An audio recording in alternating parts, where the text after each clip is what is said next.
Hello, Philomena? Yeah, how are you? Hi, how are you? Thank you for that macaroni dinner for me and my father last night. It was very good. Yeah, that's right. My father's doing really good today. He looked really good. It's really bright. You know, just looked really happy. Good. Yeah. Good.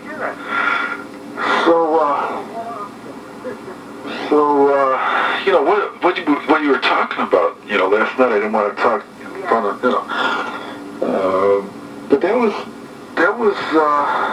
you know, it was some important information, you know, because, like what you said last night, that the VA does issue U.S. savings bonds. Oh, yeah.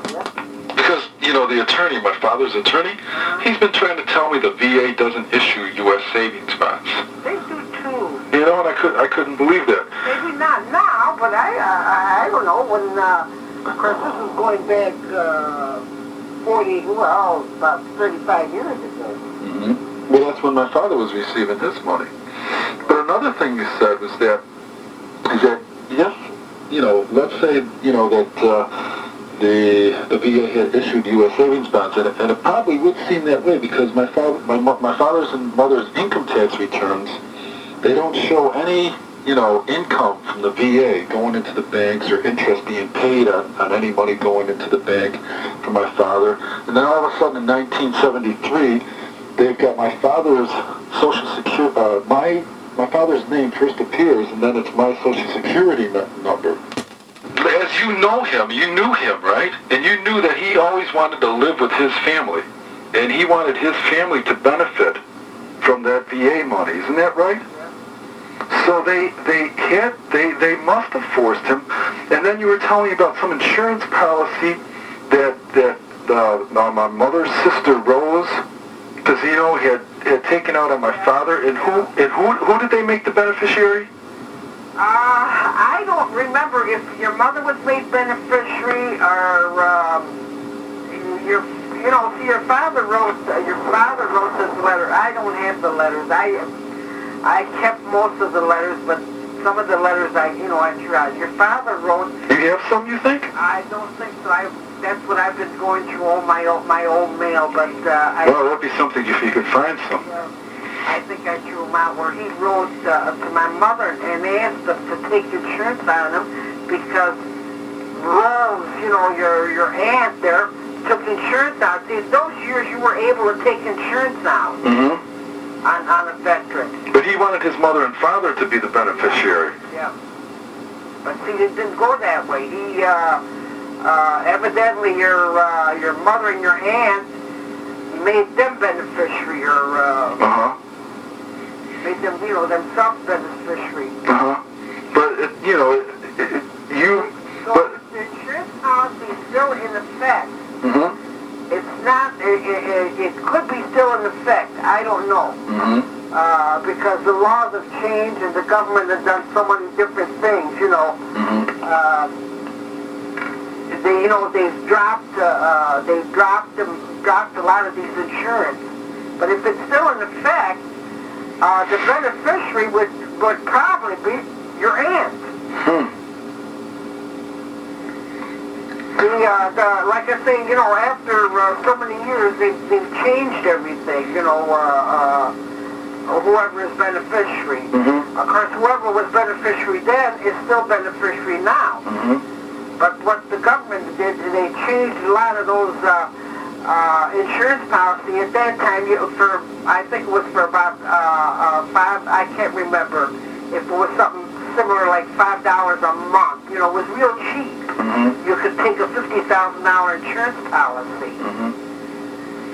Well, then after the war, the government changed it, and you were able to keep your insurance policy for so many years, and then the government changed it, see? Now, I don't know if they changed it that you could still pay the keep the $50,000, but the premiums went up. After the war, the government left so many years that you could keep that policy for, you know, say for the same amount that you were paying. Well, it was something like 50 cents a month. The government didn't put the rest in. you know, if it can be proven, you know, that my father was forced to, you know, to designate, you know, my mother to receive that money. Well, it could be easily proven because he was in Canandaigua, and he's, and he wanted to live with his family. And he was incompetent. Right. You know, he was married, right? Yeah. But the thing is, he really didn't want to stay married. But my mother and the mother's family, they said, well, if you don't go back to your family, we're going to keep you in Canandaigua. So in other words, they kept him married, and they kept him in Canandaigua so they could keep the checks. That's right. That's right. That's not right. That's right. Well, that's the way your mother's family worked. You know, that's not right. I know it's not right, but that's the way they worked. They would not even allow your father to come here. Yeah, you told me that one time my mother called up your family and said that they were going to put them in jail. Yep. Can you think of any other time that the family threatened the Iannaccone family, like Carmen or Jim? Well, I don't know if they, I don't know so much if they threatened. I think they threatened, well, you can't prove it now because they're both dead. Uh-huh. You can't prove it then. But it's probable, huh? I think they threatened everybody. You know, your grandmother, your mother would not take your grandmother down there. Your grandmother used to take a bus. Yeah. And she used to bring, you know, some of your father's favorite foods there, and your father wouldn't eat it because he says that, Mamie says that your grandmother was trying to poison him. You know, that's interesting because maybe the VA were putting something in his food. You know, that could be too. You know, they could have been putting drugs in his food or something. You know? But, you know, she would make, you know, the Italian cookies and what have you. So all of a sudden my father just wouldn't eat his mother's food anymore. He wouldn't eat her food. He wouldn't touch it because he says that, Mamie says that, your grandmother was trying to poison him. So, and one time your grandmother had such a bad foot, well, your mother had the heart to let her take the bus and walk. Oh, yeah? Pick her up. No? I know it's your mother, you know, but she did some, you know, some nasty things. Like I say, I know it's your mother, and you know. You know, like the committee they have now, he doesn't want to get any of the VA records. You know, and he doesn't want to get, and that's important, you know, because we got to find out what the money, where it went into the bonds, if it went into my mother's name, if it went into my name, when it was taken out. That's important to know, you know. But, you know, I was thinking, if the courts, you know, right now, they're paying Horace Joya. First, the lawyer, my father's lawyer, said that Horace Joy is not getting paid. But another lawyer, Tim Fisher, said that Horace Joy is getting paid to be the committee for my father, you know? Do you think you would be willing to be my father's committee? That means that they would send you the checks and then they would give you the right to, like, sign these papers so that I can get the financial records for my father. Would you be willing to do that? Yeah, if they'd let me do it. That would be great, because don't you think my father would want it that way? I think so. I think if he wanted it that way all along, right? Well, why, you know, if he wanted it that way since he got out of the war, you know, maybe it's a little late now, and there's a lot of suffering that has been done because of it. But don't you think a member of his family should have a right to know what went on and everything? Well, yeah. Now, you know, if I were you, I think I would go to, I don't know, I think I would run to Washington. If you can't get no results, you know, with here, at the VA here in Batavia. That's right, they do have a committee to watch over veterans' welfare.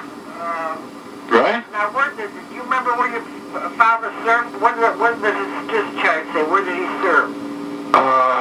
In England? Or the... I didn't get go to the American Legion, and Veterans of Foreign Wars. That's where you want to go, the Veterans of Foreign Wars. The most important thing right now is those VA records because of the estate. Well, if you can't get them, if they're not going to release them to you, and your lawyer's not doing anything else, well, then your next step is that you've got to go somewhere over his head. Now, the next step would be go to your, you know. Well, let's see what the judge says. Maybe they'll allow a family member to be the committee so that we can get those records. You know? Yeah. So we'll see how it goes. They do with you that you're your son. Well, who's the judge? Judge Matina. And when are you supposed to go for a hearing? Monday. Monday. Hopefully they will address the issue of whether we can get those records, my father's records or not. And if my father's committee doesn't do it, then I'm going to make a. Who's got the committee? Horace Joya. He's the committee. He's the one that's supposed to be getting those records. Was he a lawyer? Yeah. They got it all on the inside. The judge appoints the lawyer, and the lawyer doesn't want to get the records. Well, what does the lawyer give you as a why does he tell you that you can't get the records? He's trying to say that it's my father's privacy, that I have no right to look at those records because it's my father's private records. That doesn't make sense.